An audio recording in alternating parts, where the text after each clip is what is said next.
design. Concept designers are an essential part of developing the look and feel of Disney experiences. At the earliest iterations of a concept, these Imagineers create a preview of all that is to come by using their expertise in visual storytelling, illustration, fine art, and graphic design to create storyboards, environments, character sketches, full illustrations, and digital paintings. Brian Kesinger. Brian is an Annie Award-winning story artist, illustrator, and author. His 20-plus year career at Walt Disney Animation Studios has spanned both hand-drawn and CG animated films from Tarzan to Frozen 2. In addition to Brian's film work, he has also become a celebrated author and illustrator of several books that showcase his style, wit, and ability to tell engaging stories in original ways. His artistic journey has led him to find an additional home with Marvel Comics and Lucasfilm, where he blends his animation background with the comic art form to create dazzling and expressive art. Recently, Brian has rejoined the Disney company as the concept design lead at Walt Disney Imagineering. Round of applause for Brian. So, let's go back to Walt Disney Animation Studios. Let's talk about your previous life. Awesome. Thank you, Sarah. Hey, everyone. This is so cool. The last D23, I was down there watching Imagineers, and now I'm an Imagineer, so this is very exciting. But yes, before here, I was working at Walt Disney Animation Studios, it's right over there. And I've been a Disney fan for a long time. That's me, and from my favorite comic stand. So, big fan, grew up in the Orange County area, and that's one of my first drawings. I love that I signed it. How old are you? Yeah, that's right. And that's, of course, the canoes. I sat right outside Tom Sawyer's Island and drew that in my little sketchbook. And who knew, 15 years later, I would be hired at 18 to work on this movie, which was very thrilling. I worked in the environment and layout design. Thank you, thank you. Yay! Dreams come true, right? So it's kind of cool. This was an amazing movie to work on in the layout department. And not just drawing, hand-drawn animation, but also starting to learn computers, which was really going to help me in my career coming up that we'll see. Next moves on to cool movies like Atlantis, which is really fun, doing all sorts of submarine designs. So you can see, even in my animation career, I was thinking about environments and thematic ways to immerse characters. Because basically, Imagineer concept designers, all Imagineers really are storytellers. So the storytelling thing comes from a big animation background. After there, I was able to move on to Treasure Planet, a personal favorite of mine, super fun.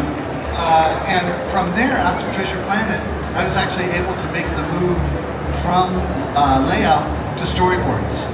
And that's when things got really exciting.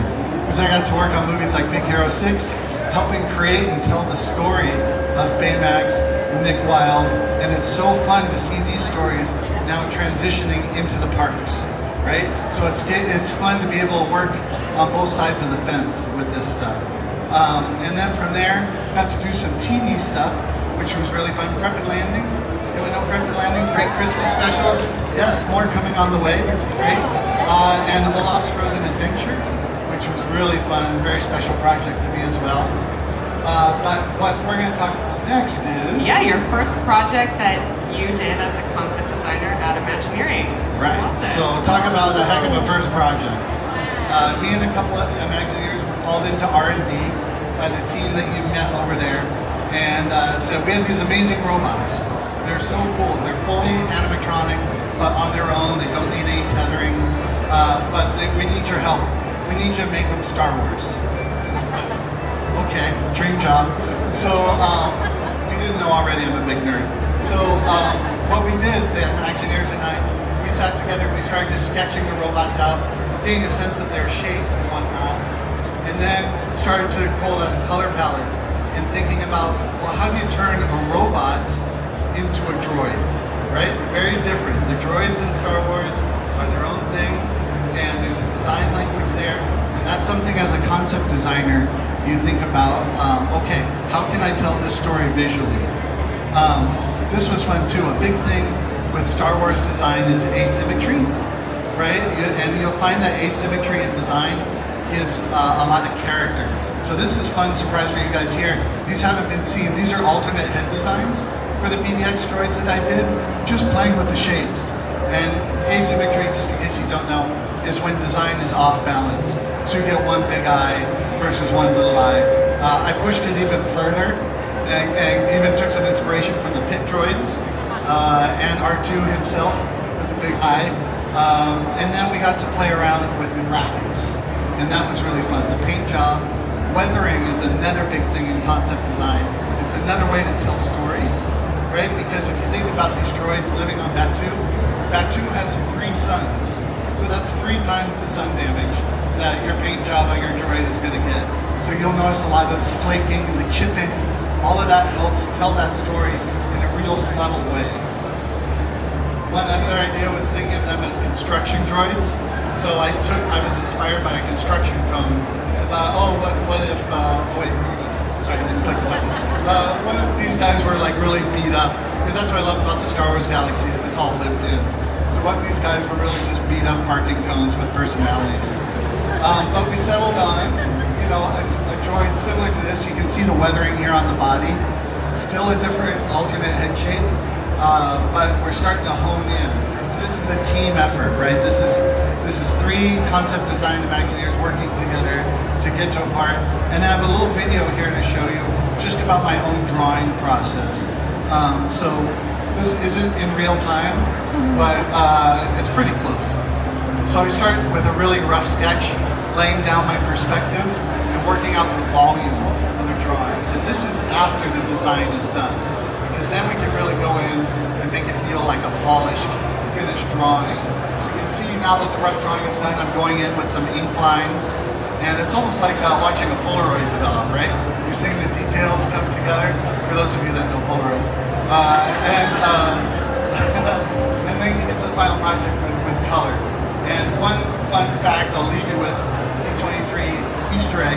When I first saw these 3 walk out in R&D, I said, oh, they look like Huey, Dewey, and Louie. So that's why I gave them those colors, because they're Huey, Dewey, and Louie. So a little D23 special Easter egg for you. I have to ask, I know you've seen them right over there, Yeah, if you haven't checked out BDX droids, but how has it been to see everyone enjoying them at the convention? It's incredible. It's so cool. Like when we make movies are very special because you work for 4 years on them and they get released in theaters. And you aren't necessarily in the theater watching people's reaction.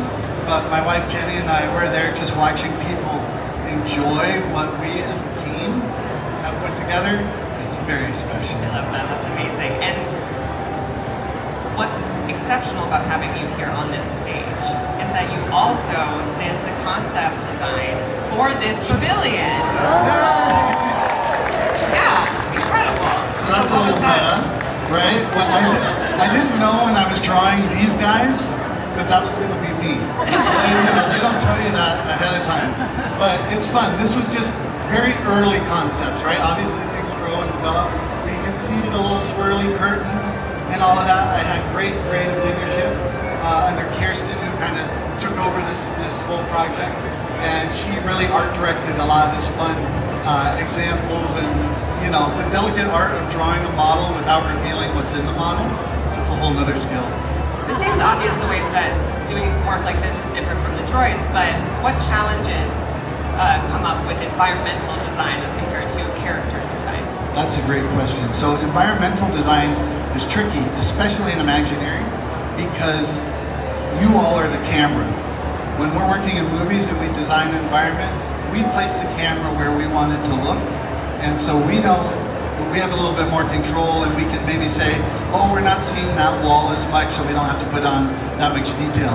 With environments for Imagineering, it's everything. So that's one thing we have to consider as a guest point of view, and that we really have to leave no detail unturned. Well, it looks great in here, so you did an exceptional Thank job. you. Before you go, if there are any aspiring concept artists in the audience today, what advice would you give them? Draw, draw, draw. Draw what you love. The hardest thing to do is to keep your passion, right? And there's going to be a few people out there that are saying, oh, you know, get a real job or don't do it.